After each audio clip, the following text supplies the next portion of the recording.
American Life TV Network. How did Afghanistan change after 9/11? Well, from a country that was a hotbed of terrorism, a sanctuary for many terrorist groups who endangered the life of the Afghan people, and it was a source of danger to the region and to the world. Today, Afghanistan has an elected president, has an elected parliament. 5.6 million refugees have returned back to Afghanistan. 5 million children are going back to school. 30%, 34% of these children are girls. There have been tremendous accomplishment in the form of building a civil society, building the physical infrastructure in Afghanistan, but we still have a long way to go. What are some of the challenges that you face still? Building the institutions in Afghanistan, the state institutions, enabling the government to deliver services, and we have adopted many good laws. Afghanistan has one of the best constitutions, but to provide the mechanism to implement these good laws will take time. Building institutions, particularly in the light of the shortage of human capital, qualified people to do the job, is one of the major challenges that we face. Secretary Rice says we're moving forward. Do you agree with that? Yes, we do, certainly. If you look where Afghans are comparing to 6 years ago, there's been tremendous accomplishment. Are we there where we wanted to be? Probably not. The expectations are high in Afghanistan and also among the international community. We want more. We are not there where we wanted to be, but we have come a long way. When we read in the newspaper or see on television former NATO Supreme Commander saying, it's on the precipice. It could go in either direction. We don't want it to become a failed state, but we should keep our eye on the ball. How do you respond? They're right.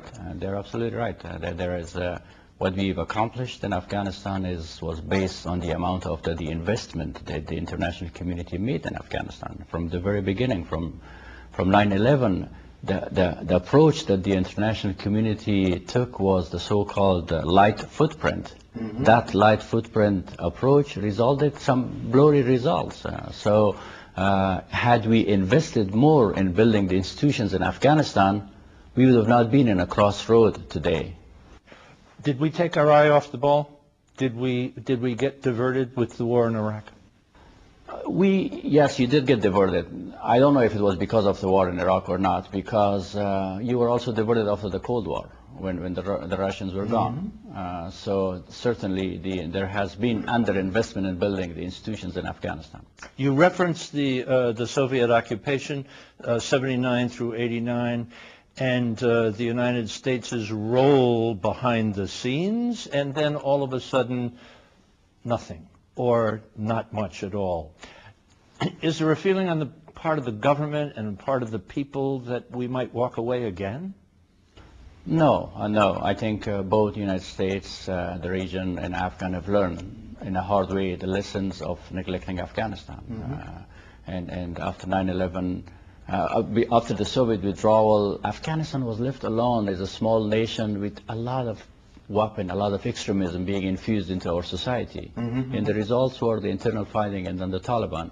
Today, I think both NATO and especially the United States understand the high price of neglecting Afghanistan. Afghanistan geographically is in a very important spot, isn't it?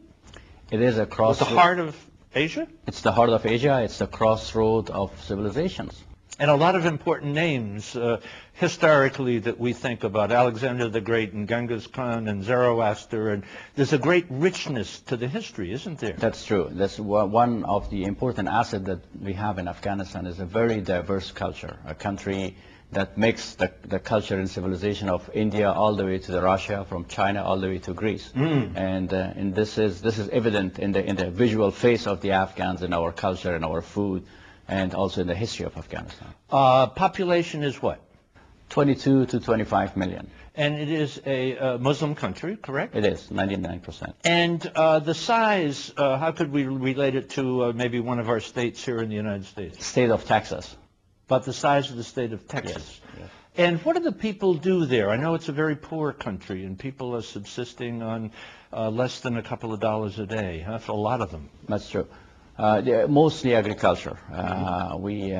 Afghanistan has been an agricultural country, and for the past 6 years we have doubled the per capita income in Afghanistan from $200 to slightly over $400 per person, which is still low, but significant improvement from where we were. The people there, if you put all the Afghans together and you said this is a kind of a characteristic of the culture, what would you say? It's a mosaic. I think it's a one beautiful painting that compromise of many different colors. There's a sense of independence, isn't there? The sense of independence is strongly there. The sense of national unity is there, and despite our diversity, we have learned the hard way that the only way to build Afghanistan is by different ethnic groups to keep together, first, and second, to strengthen our partnership with the international community. Afghanistan is a poor country that lacks the infrastructure. We will not be able to rebuild Afghanistan unless we have the support and the engagement of the United States and our friends in Europe.